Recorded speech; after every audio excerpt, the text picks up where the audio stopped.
Everyone, welcome to another series from our Smith.ai Masters webinar program. We have Steve Brown here from ROI Online today to talk about storytelling in business context. I am Maddy Martin. I'm the VP of Marketing at Smith.ai. We are a 24/7 virtual receptionist service for calls, chats, texts, and Facebook messages. Steve and I had a great conversation the other day on his show, and I invited him to come back for the Smith.ai Master Series. So today we're going to be talking with him about using effective storytelling to attract and win new clients and to really understand a story's arc, the hero's journey, internal struggles of our prospects, and really applying these storytelling fundamentals to a framework that you can use in your own business. So Steve, thanks so much for being here. And just let's hear a brief introduction about you before we get into the subject today.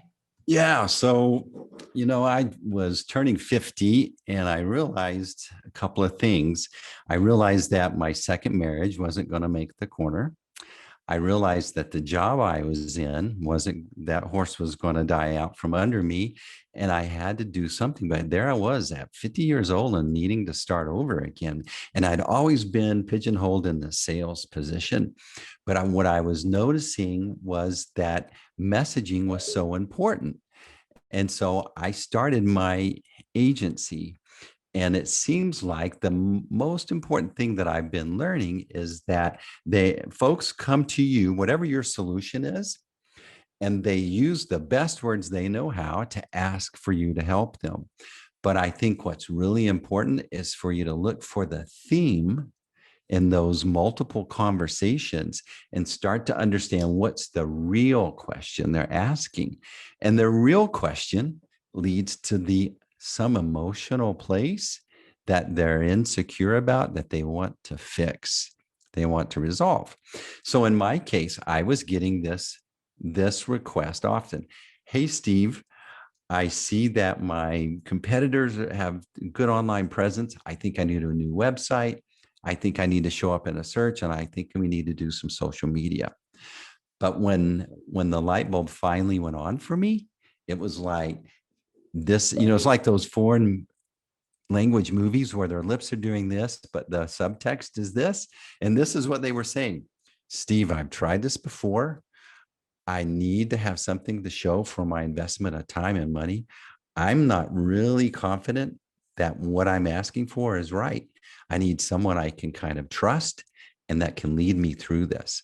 And when that started to resonate with me, then it was a whole different conversation. Awesome. Well, I'm really excited to go from there and into the depths of the conversation today. So do you have slides that you want to share or something that you want to put up on the screen or? Yeah. So I think what I want to do first is I wrote a book. Okay. And this book actually talks about, so here's the biggest fear, this big waste of money. There's no business owner that exists that would actually go and buy a solid gold toilet to put in the office bathroom. They wouldn't, because they'd be embarrassed that they wasted all that money. And yet their website is almost like this perfect digital example of a bunch of wasted money that doesn't improve the functionality or the user experience. So I wrote this book, and so I'm going to show you part of the things that I'm in my presentation about that. But the four things we need to get clear that I really believe are you need to get your messaging clear. You need to bake it into some software of the day, marketing automation, sales automation, and strategic campaigns. So I'm going to give a quick backstory on that, kind of help you understand why this topic of really understanding where folks are in the hero's journey and how this will work. So now I'm sharing. And let me know if can you see this growth stack? We're waiting for, there we go. So the business growth stack, can everybody see it? Mm-hmm. All right, great. So this is, I just got off this presentation here. Let's go back. There we go. Okay. everybody, when I tell you that, everybody comes to you, they know they need a website, they know they need to do some sort of social media post or blog post, and they need to be running ads, showing up in a search. But what's usually missing is below the tip of the iceberg. And it's like, where are we wanting folks to go so that we can identify their name, their email, create a contact record, and drop them into a system? And so it's that landing page. And that landing page is an extension of your website. But why does it exist? Is that we're going to trade a piece of content that they want, they're happy to trade and reveal who they are to create a contact record. And it's an extension of your website. And then we need to have a system that follows up with them, a one-to-many system, because they may not be ready to raise their hand and want to talk to you immediately. This is a great time to connect with them, to make them feel like you understand them and that they're safe hanging out and learning from you. And then the next is to have one-to-one. So this is your marketing automation. This is your sales automation, a CRM. And so these are where we start to have one-to-one conversations. Then we can start doing these organic promotions, paid promotions, and then your conversations are with your folks that are helping you with these. Like, I'll help you run some social media ads. Okay, great. I want the ad to follow this brand style guide. I want it to lead to this landing page, which is talking about this specific service. Why? Because I have a system all ready to follow up on the folks that this really resonates with. And then we'll end up with our new customer. And then think about how you can have several of these campaigns going on while we're doing that. But this is where you can take the podcast like you're doing, Maddy, or you can do a book, or you can do other things to start connecting with your audience by thinking about where they are in that hero's journey. And then you start creating content that really goes, hey, I feel understood and I feel safe. So I'm going to stop sharing there because where are we at? So Maddy, I would love for you to kind of ask some questions. I have plenty of questions. Yeah. Right. So yeah, I think that, for those of us, who've been on these sessions together before, you've joined me, we talk a lot about marketing and sales topics, and a lot of this is probably familiar to you, but maybe not in the sequence, in the way that Steve has presented it. Now, there are a couple of terms that might not be totally familiar. So let's talk about sort of storytelling in this marketing context and who the hero is. I think, Steve, you talk about understanding from the client side, potential client side, or the prospect, potential new client or customer, however you frame that. And then also, an understanding and establishing trust and a safe feeling from the business owner side, so that there's a mutual feeling of understanding. So who is the hero here and who's on that journey? Yeah. So the first thing, so we're a StoryBrand certified agency, and this is where the light bulb really came off for me, was that most marketing is boring because it places the brand as the hero. And then when you go to a movie, when you read a story, when you listen to a good joke, you identify with the hero of the story, right? And so most marketing is positioned where the brand is the hero, but we don't care about everybody else being the hero. We care about our journey, what we're experiencing. So when we talk about creating content that connects with someone, it means that it's taken into consideration what your prospects are struggling with. And we want to make sure that our communications, our content, things that we produce helps them see themselves in an aspirational outcome and us helping them as a guide. So they're the hero. So like, for example, when I was telling the story about the folks that come to me, Steve, I think I need this, I think I need that. When I was able to start going, okay, so the number one thing, obviously you need a new website. If I just stop there and go, yeah, we can do a website. Well, everybody can do a website. You can get a free website. for sure. But when I sit and spend time and go, well, tell me about your sales process. Tell me, help me understand what your goals are. Then I'm starting to figure out where what their hero's journey is. What is it they've been struggling with? And so instead of me going, okay, Maddy, yeah, I know you need to do a good presentation, so let me run with this. If I stop and I go, okay, Maddy, tell me about your audience. What is it that they enjoy? Then that's me trying to figure out how we can make them the hero and start to set up this experience that feels comfortable to them, feels safe. They feel like they're in a good place where they're going to learn something. So that's, you need to figure out with the folks that you're serving, spend a little time and go, all right, usually when you meet them, let's say they come to you, Maddy, I know I'm dropping a bunch of calls. I know my team's not answering, especially after hours. I know I'm not answering every email. I hate to admit it, it's embarrassing as a business owner, but I'm failing here. So what I'd love to know is like, how can you help me overcome this so that I get what I want? I don't want to do more work, but I do want more clients. And I do want to feel like a better business manager, right? Well, and there's a sense of virtue, I think, when, we work with a lot of small business owners and you've created your own business, you see signs of success, but there's also sort of this undulating wave for the first few years of business and sometimes longer.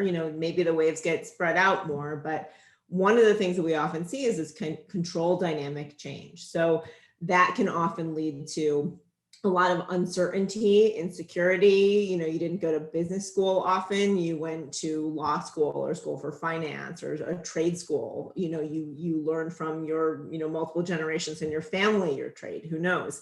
But one of the things that happens that's related to this journey is in that early stage of your business, you have a control dynamic that's very, very high.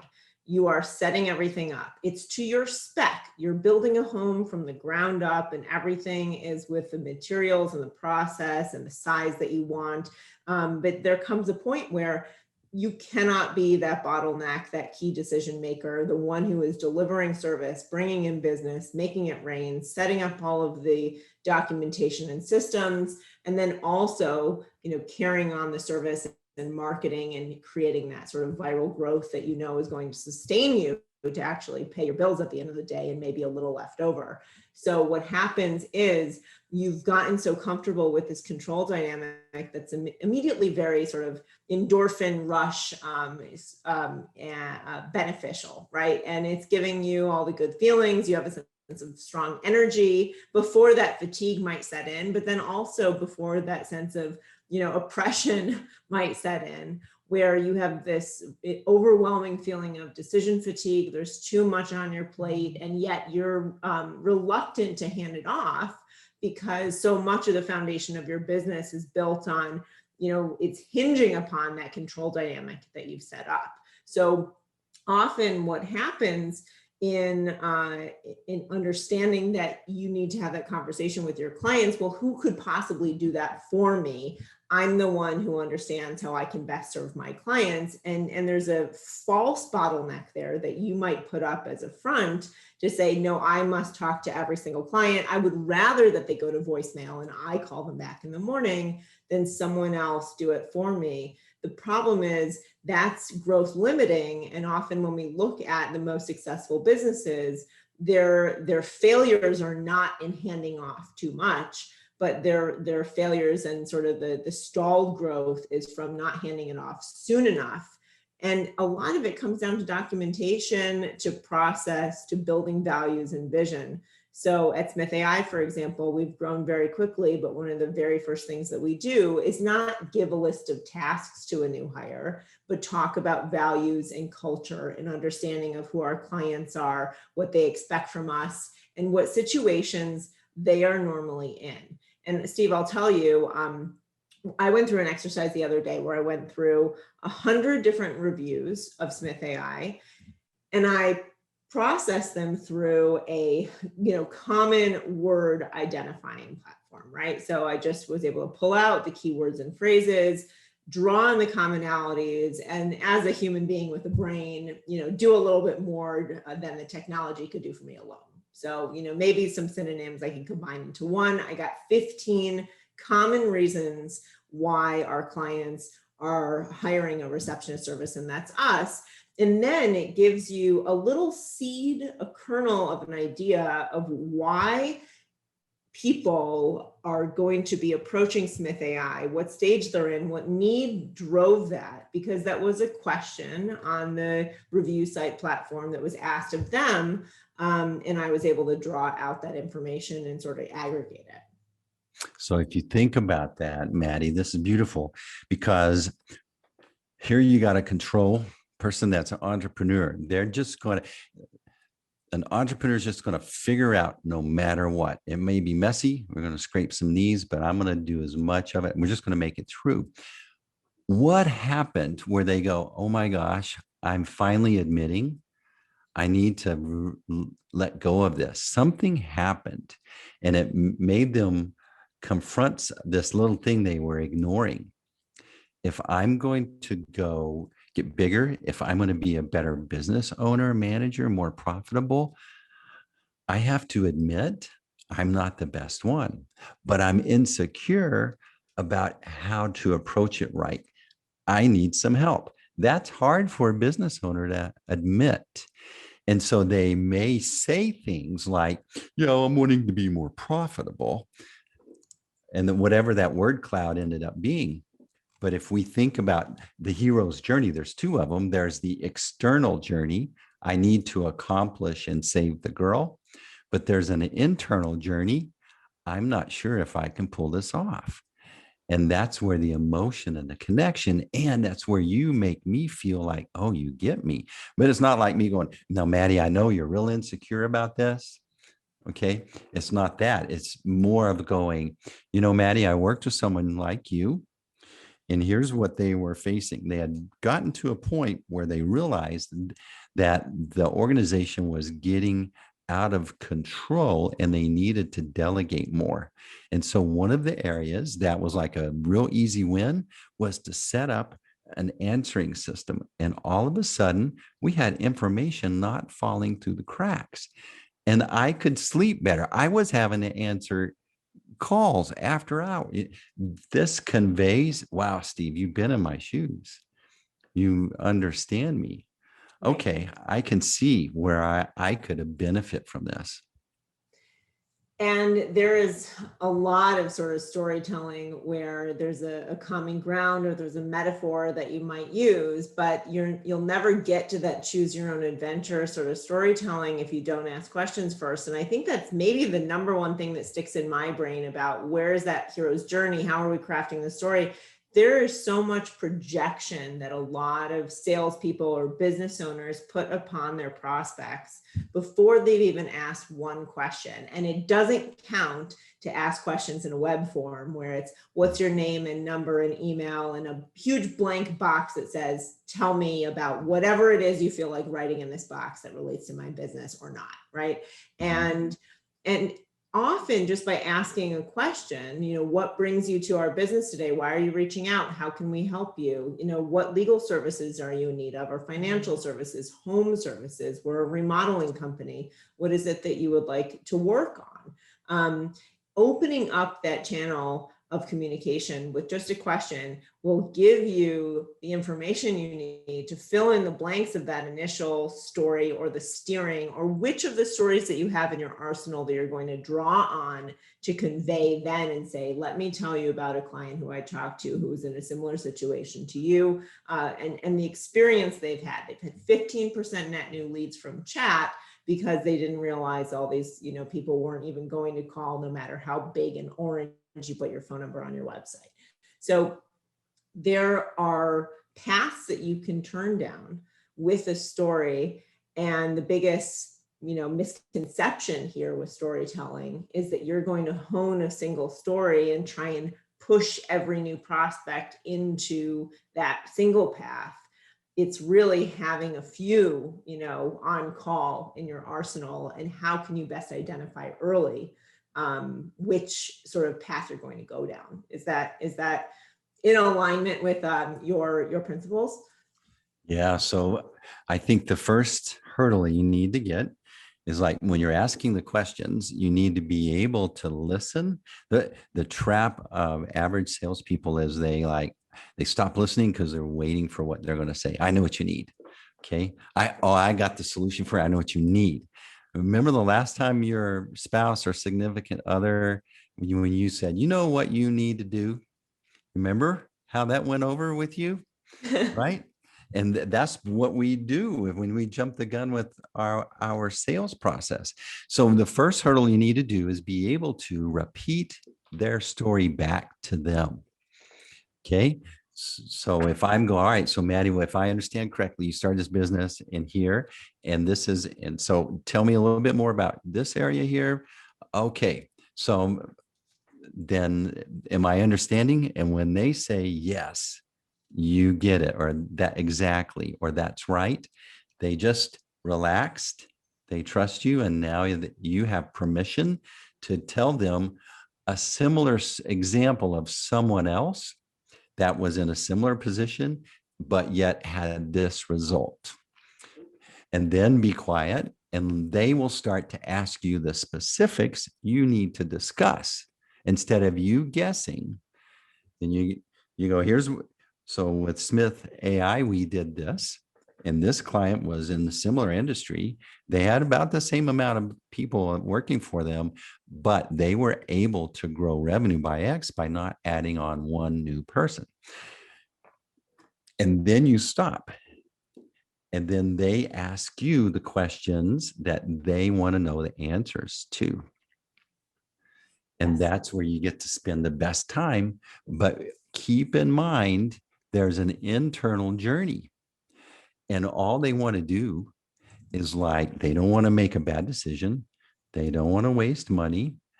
And they don't want to have a false start with another company, because you'll hear it often. We tried this before and it didn't work. Totally.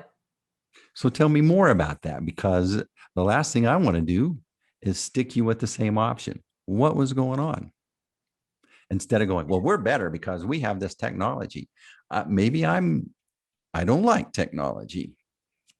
That's the worst thing to say. Exactly. Yep. Again, projecting or going to what you're most comfortable with, what's your default argument, right? So, one of the things that we often see in a new salesperson in any role, I'm not speaking about Smith.ai, but in a lot of different roles I've seen, they will speak to what they're most comfortable talking about. They will speak to something maybe with the industry that they're most comfortable talking about, even though that example has nothing to do with the person who they're speaking with.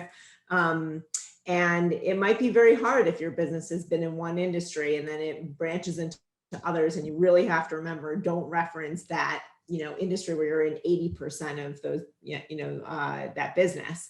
But one of the things that also comes to mind here is that there is a great amount of buy-in that happens in that conversation. The more that the potential client speaks and contributes to that conversation. So if you find yourself having, and again, this is a big misconception with storytelling, there's a storyteller and you have a role to play and everyone else is to listen. That's really not the case. It's sort of this conversation that happens and you build a story together.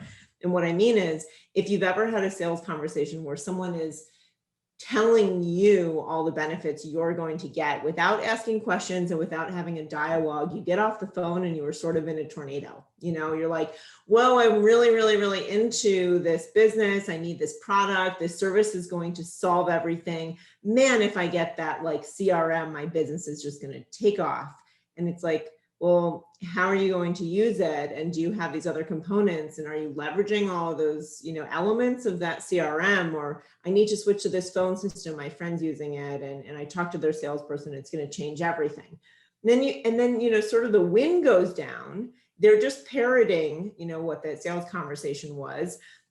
And you wonder why that lead doesn't actually convert. it's been a day, and they sort of respond and say thank you, and then it's been a week and they haven't signed yet, and then it's been a month and you're like, maybe they're on vacation, they had to talk to their business partner, I don't really know what's going on, I thought I had such a great conversation.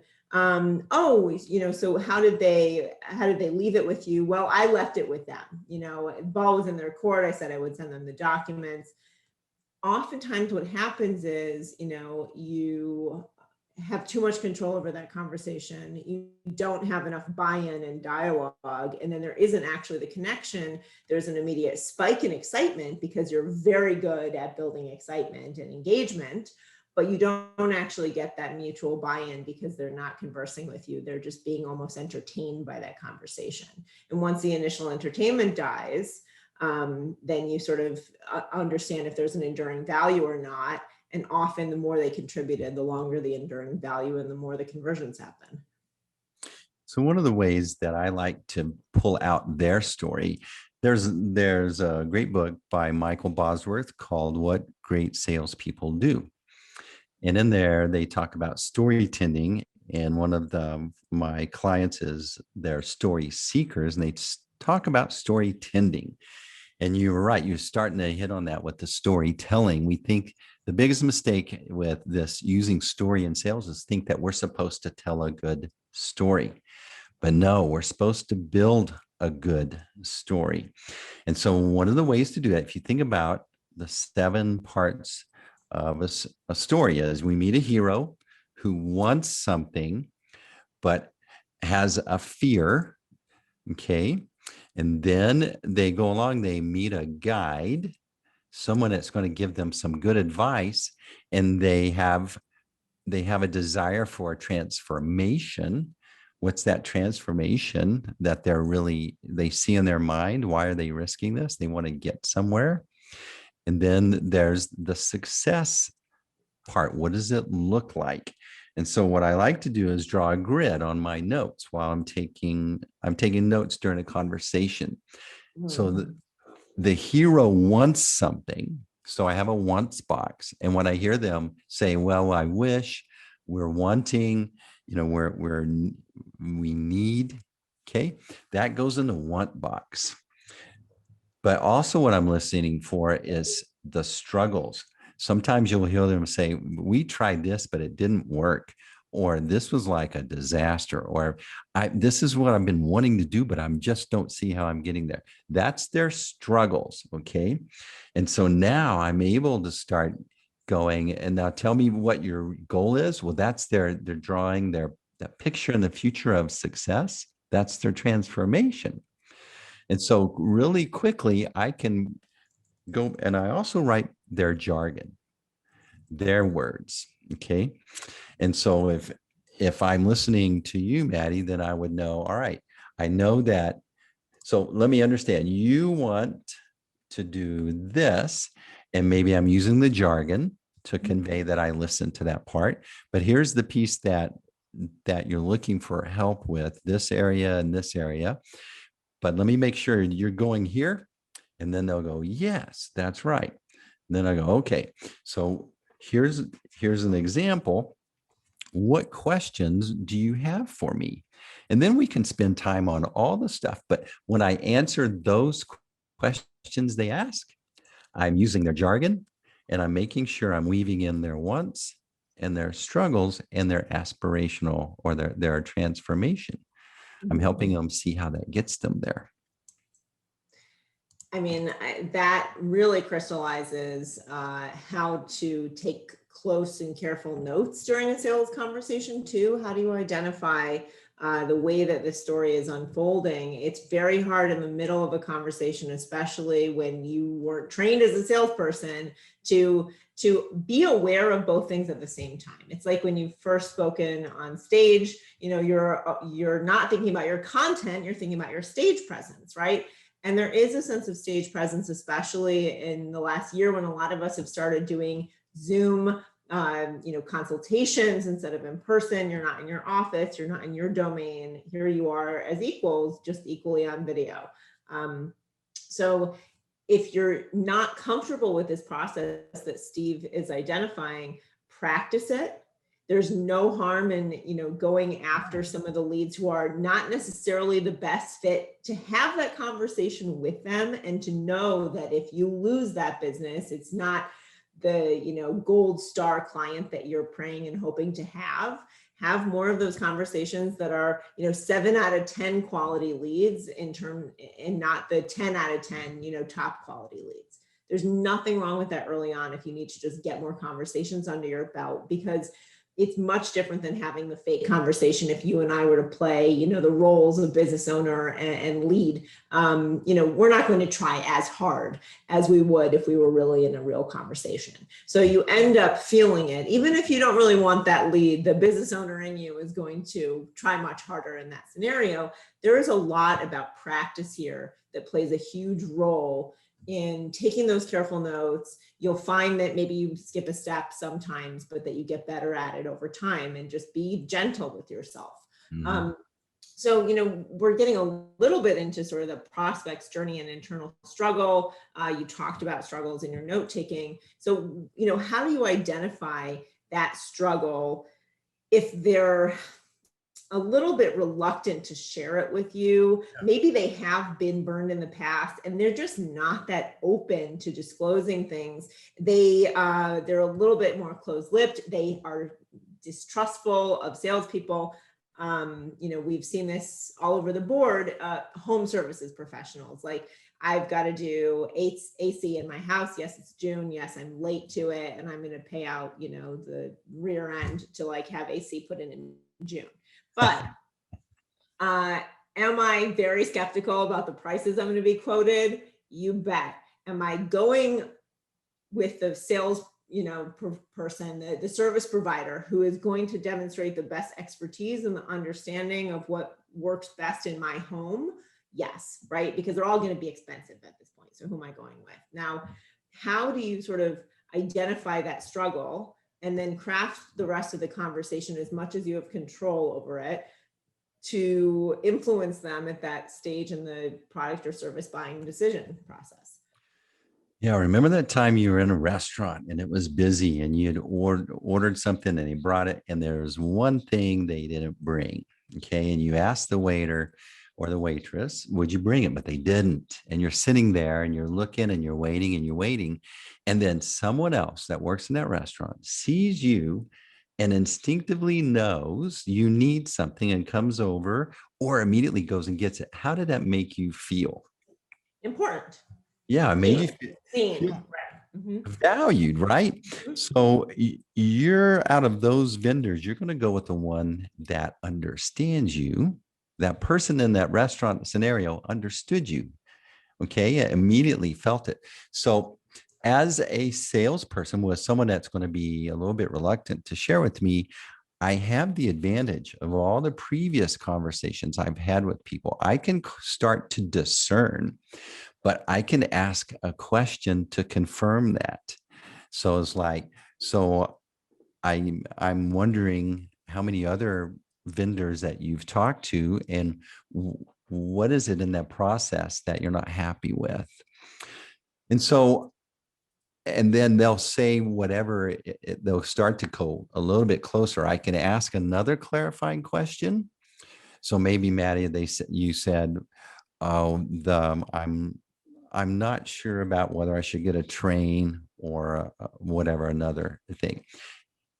So you're not sure about the manufacturer. And they'll go a little further with that, but then you can start to go, oh,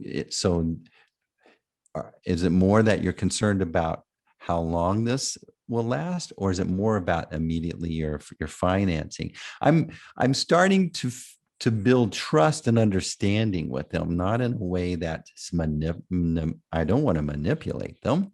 Right, but you're throwing a line out to say, is one of these the bait that most appeals to you? But also, are we on the same page, and can I focus the rest of the conversation where it matters most to you so you can get down to the root? It's like in an interview, if you're asking someone, how did you deal with conflict, or was there ever a conflict that you experienced in your workplace? Well, yes, and why did that happen? here's the answer. And why did that happen? And here's the answer. And why did that happen? And you keep asking the same question, and you actually get, after 6 tries, to the heart of it, right? Mhm. And it's much the same way. You have to keep asking those questions, and tactfully so they don't feel like it's a game, Well, but getting to the meat of it to get the truth.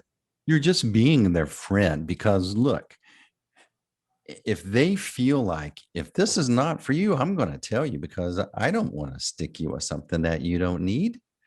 I'm I want to help you. So that's why I'm asking these questions. And if there's a better if vendor across the street's better, I'm going to tell you. But the last thing you need, is like my profession is a sales professional. I want to support you and help you get the best fit for you. It That'll work out in the long term for me. They need to feel that more than you say it. And they do, they immediately feel it if you're going about it right. But if you're just waiting to throw up what you think they need to hear, then you're like everybody else. Yep.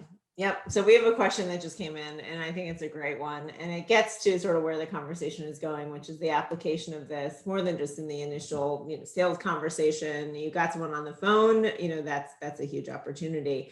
But what do you do before sort of you get that person on the phone? When you're writing content for your website, for your social, for your, blog, for postcards you're sending in the mail, whatever it is. Let's say that it's for your website and your landing page to build trust that will lead them to call your business. How can you write content that's compelling, that gets at the story brand, fundamental principles? Yeah. So we want to make sure that we're weaving in the emotional piece on there. So like the folks that would want to employ your solution, Smith.ai, then we would approach it, or this is how we would do it, is like, running a business is challenging, it's fulfilling, but when it seems like we're always trying to fix a little piece to make things run better. And it on something as it can be really frustrating to figure out that the people that are answering your phone that you expected would be most knowledgeable aren't answering the phone correctly. Smith AI has a process, a little framework that we can follow to help your people answer the phone better and to also handle any overflow when they're too busy. And then that to me makes me go, all right, so you're focused on supporting a business to be more profitable and effective. And there's a story brand framework, which is beautiful, that helps you think through it. But again, what did we consider in that on the fly example? We considered that the internal struggle is I want to be the best business person possible. And I would be surprised to know that I'm probably failing on these areas. But instead of going, you probably haven't trained your people to answer the phone as good as you think. We want to convey that in a way that we would be honest and admit to. I would be surprised at how some of my people are answering the phone, even though I thought I've told them a couple of times how to do it. Mm-hmm. But it's a legitimate business process. Wouldn't I have a system in place? Mm-hmm. Oh my gosh, I got all these other systems I need to put in place. How nice would it be if Smith AI came in and picked up the slack here? Mm-hmm. Well, that would be nice. So then I could focus on higher value things, proposals, negotiations. Things that a business owner would focus on. Yeah. Right. Yeah. There's a point where you need to start to delegate that, but you need to be able to trust that they're going to help impact your business, not hurt.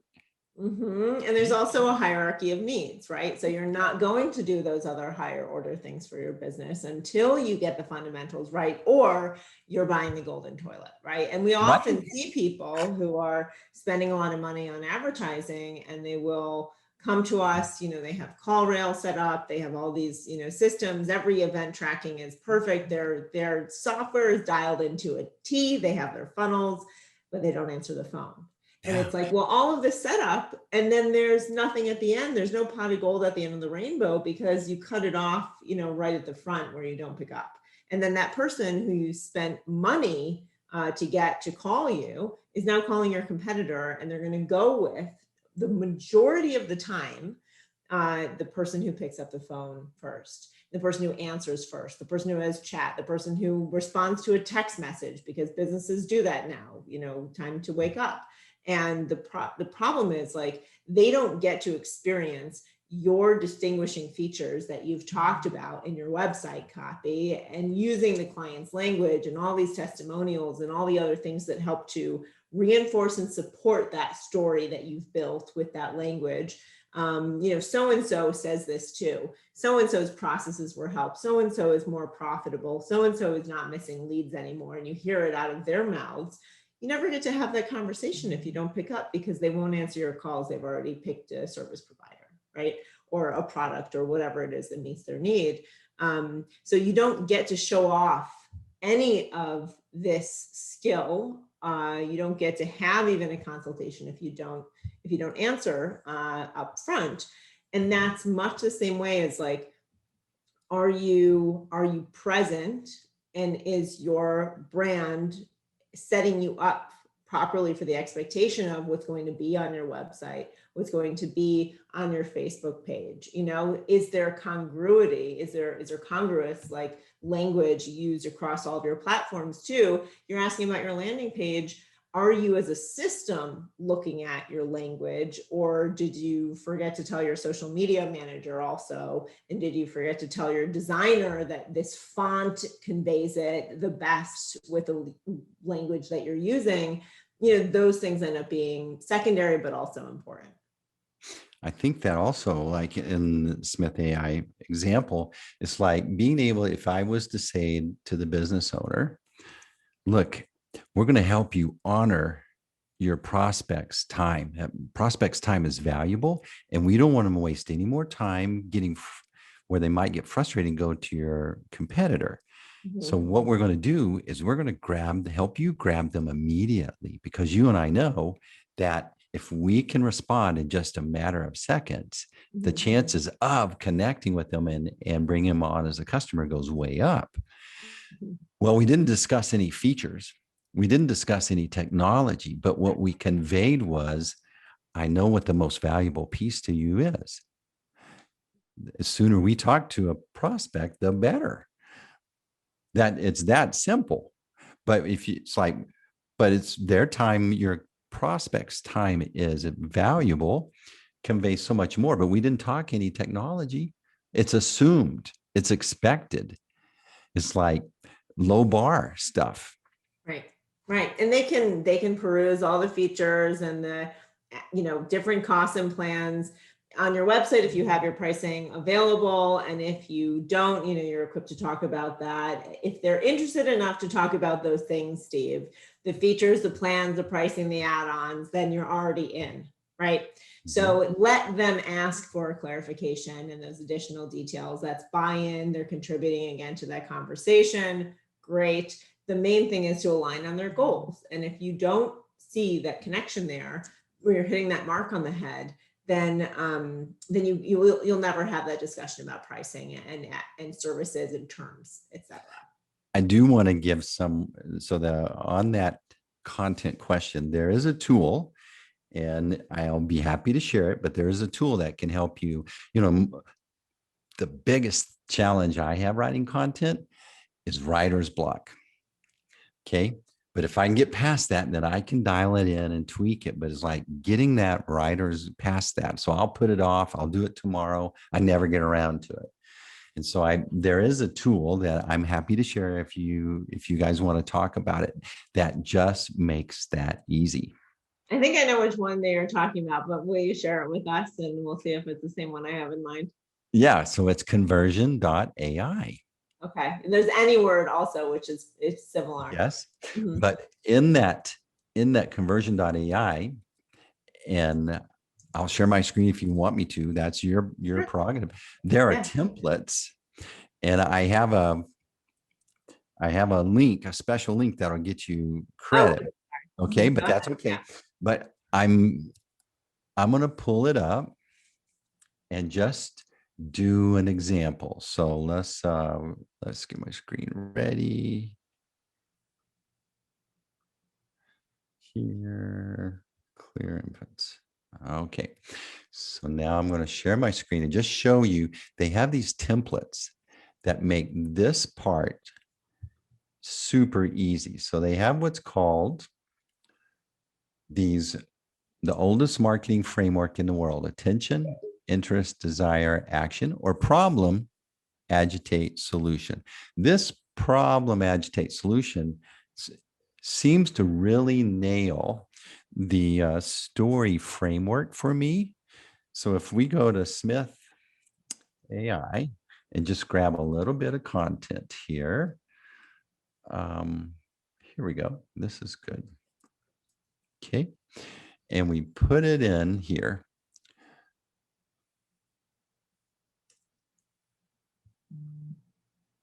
Let me do Smith.ai. All right. And we tell it to generate it. What it's going to do is bring up the problem. Then it's going to agitate that problem. Then it's going to roll in a solution. And then we can take this and tweak it how we want, but it follows the hero's journey. So you're a small business owner and you have no time to answer incoming calls. What if there was an AI assistant that could answer your incoming calls, screen them for spam, book appointments, and log details in your CRM? Smith is the first live chat software that can do all these things. We are trusted by so many businesses. No. You see how that quickly gets you like 90% of the way there? Pretty wild, right, folks? And you can do this for your business. You can even try different, that's just from, 2 lines of text that Steve grabbed from our website, and it's pretty darn good, right? So yeah, maybe there's some things that I would update, but does that get me 90% of the way there? Yes. Does it fill up my social calendar with new ways to share what I'm doing? How many times have you tried to share the business that you have without a core update, right? You're like, what is new about my business? How can I frame it in a new way? It's also really great just for generating creativity and coming up with new, fresh ways to talk about what you do. It's really hard to generate those new ideas when you have other pressures and deadlines. So thanks for sharing that link, and please use Steve's link that he shared there. The inputs here are simple, and the outputs are outsized to the cost and use of the program here. AnyWord is another tool I've seen, but this is really interesting because it has templates that is, sort of creating this for you with almost no decisions to make, which is super valuable. It's saying, don't tell me, if you want problem, agitate, solution, or problem, solution, agitate, or whatever. This is the one that you're going to choose, or you can choose the ADA framework. What resonates best with you and with your clients, you can try them both. Yeah, so I want to kind of point this out. It's like when you're just using the you phrasing, which is important, but it's like your time is precious. That conveys that I understand you're wrestling with these things, and you got a lot of calls that are coming in, and you need to catch these. Your time is valuable. And then it starts to wrap in your solution, but it spent some time to go work on your internal struggle. Is like, I want to run my business better here.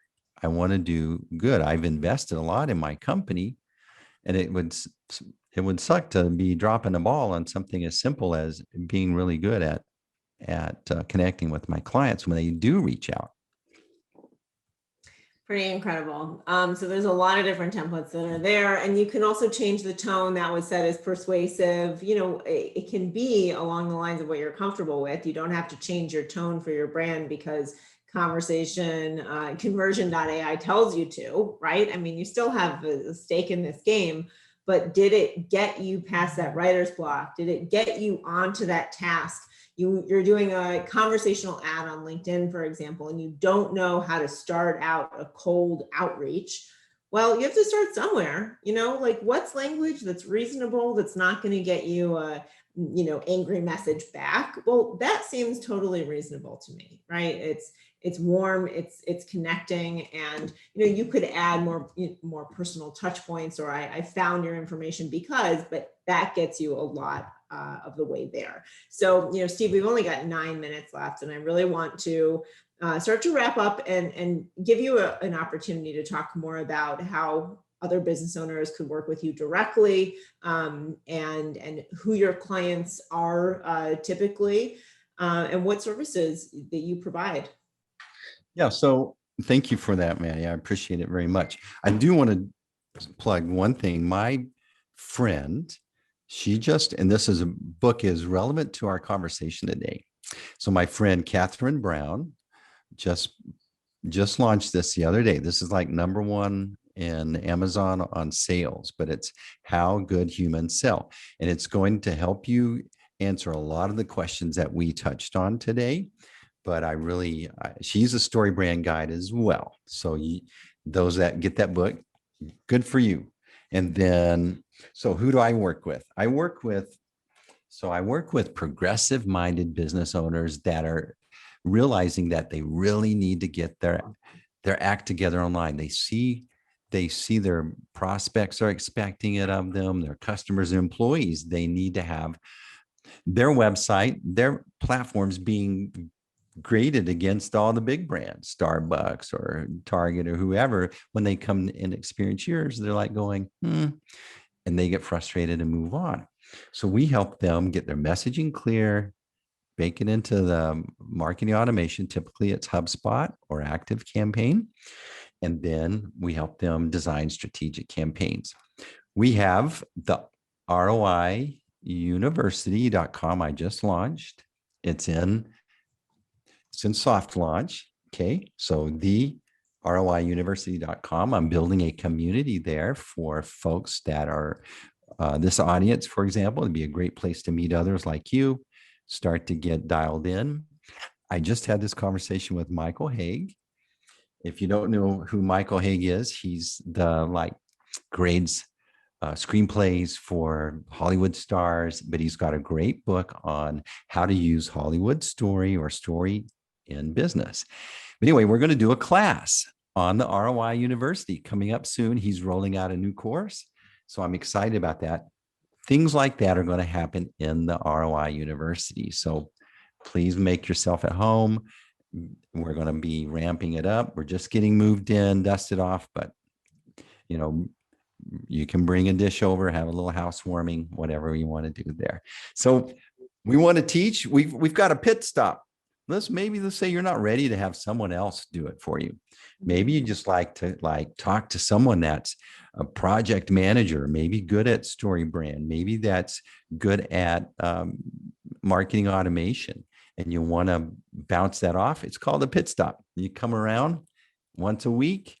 We talk about what you're doing. We help you get your brand message, maybe your messaging. You go off, implement it. You come back around next week, and we start to work on other things until you're ready. Maybe you need some help. So it's called the pit stop. And you can reach out and we'll have a conversation. We'll do a couple of pit stops with you first. Make sure we're good, and then figure it out from there. That's awesome. And how do you get connected to the pit stop, Steve? Yeah. So ROIonline.com, there's set up a strategy session thing with me. Just click that, put in a little note. You were on Maddy's call here, and I'll spend 30 minutes at least with you, and we'll figure out, we'll get you a win one way. You'll walk away with a free win, and we'll figure out what's next.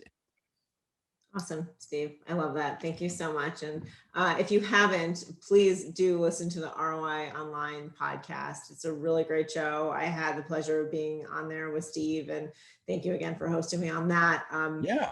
Really a fantastic, list of guests. I don't know about you, but even though I work from home, even when I'm on the way to the grocery store or picking up my puppy from daycare, it's a 20-minute drive, and that's enough time to, at 1.5 speed, get through quite a bit of content. So I really recommend that you add that to your subscriptions and check that out. It's a wonderful show, and I hope that everyone got a lot of value out of our session here today. If you have any questions, happy to hang on for a little bit longer and answer any questions you have about storytelling for your business.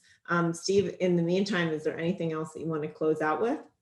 No, I love this and I'm happy to support. Maddie knows her stuff. I really enjoyed our conversation sincerely and I hope we get to do more of this kind of stuff. I I love I it. think we got a little synergy. We're doing good.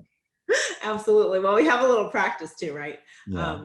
So everyone, thank you so much. Steve, thank you for being here and for sharing your knowledge with us and, for spitballing with the Smith AI examples. Always appreciate that. I'm definitely logging and looking back on this session and taking some of your advice myself for sure. There's always more to learn, folks. So thanks so much and have a wonderful rest of your day. All right.